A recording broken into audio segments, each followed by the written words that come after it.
7 fevral günü Angliya Baş Ministri Boris Johnson ve Avustraliya Baş Ministri Scott Morrison Çin arqalıq görüşüp, Hindi Tinch Okean rayonunun xavfsizligi qatarlıq bir qatar ciddi meseleler boyunca söhbetleşken.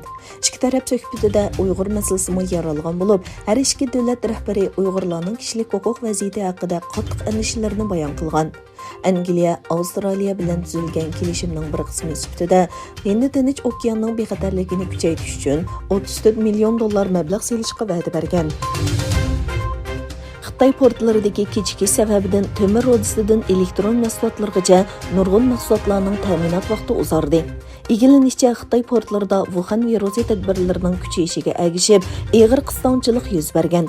Ödigarlik şirketlari va paraxut xo'jayinlari temir rodisining to'shilishida ko'rilgan masalalar sababidan ta'minlash vaqtining 10 kun uzartilganligini o'tirib qo'ygan. Xitoy Savdo Ministerligining bayonotchisi Gao Feng muxbirlarni kutib olish yig'inida Hindiston doiralarining Xitoy shirkatlari va ularning munosabatlik mahsulotlariga qarata qattiq cheklash tadbirlari qo'llanganligini tilga olib, bu Xitoy shirkatlarining qonunli huquqiy va manfaatiga og'ir ziyon soladi dedi. Hindiston elektron va uchur texnikasi ministerligi Xitoy shirkatlariga tava 54 appni cheklashni qaror qilgan edi. Qarorda bu detallarning 2020 yili cheklangan applarning o'zgartirilgan nusxasi ekanligi o'tirib qo'yilgan. Dünya Rossiya bilan Ukraina o'rtasidagi krizisga markazlashgan vaqtda Myunxen bexatarlik yig'ini Germaniyada boshlandi. Davlat va hukumat boshliqlari va nurg'un yuqori darajalik amaldorlar Xitoy virusi yuqumidan buyangi tunji 100 turani yig'iniga qatnashdi. Amerikaga vakolatan muavin prezident Kamala Harris va tashqi ishlar ministri Antony Blinken yig'iniga qatnashdi. Birlashgan Davlatlar Tashkilotining bosh kotibi Antonio Guterres Myunxen bexatarlik yig'inining ichilish nutqini so'zildi. Shimoliy Atlantik Ahdi Tashkilotining bosh kotibi Jens Stoltenberg so'z qildi. Yig'inga Fransiya, Ukraina va Germaniya rahbarlari qatnashdi. Lekin Rossiyadan hech kim qatnashmadi. Xitoyning Hong Kong alayda ma'muriy rayonida yuqumlanuvchilar sonining ko'payishi sababidan 27 mart planlangan bosh ijroiya amaldori saylimi 8 mayga kechiktirildi.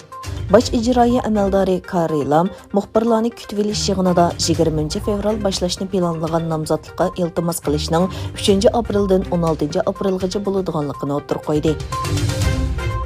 Ukraina krizisining davomli keskinlashishiga ergishib, Amerika hukumati Polshaga 6 milliard dollar qiymatidagi 250 Abram tankisini setishni tasdiqladi.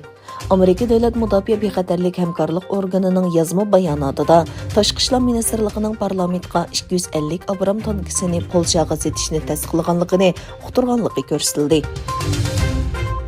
Yaponiya Baş Ministri Fumio Kishida Rossiya prezidenti Putinni Rossiya-Ukraina jiddiyligida diplomatik suhbat orqali qabul qilg'ili bo'ladigan hal qilish chorasi tepishga chaqirdi. Xabar qilinishicha, Kishida Rossiya prezidenti Putin bilan 25 minutlik telefon yig'inida o'z davlatining Rossiya-Ukraina krizisiga tutgan pozitsiyasini ifodalagan.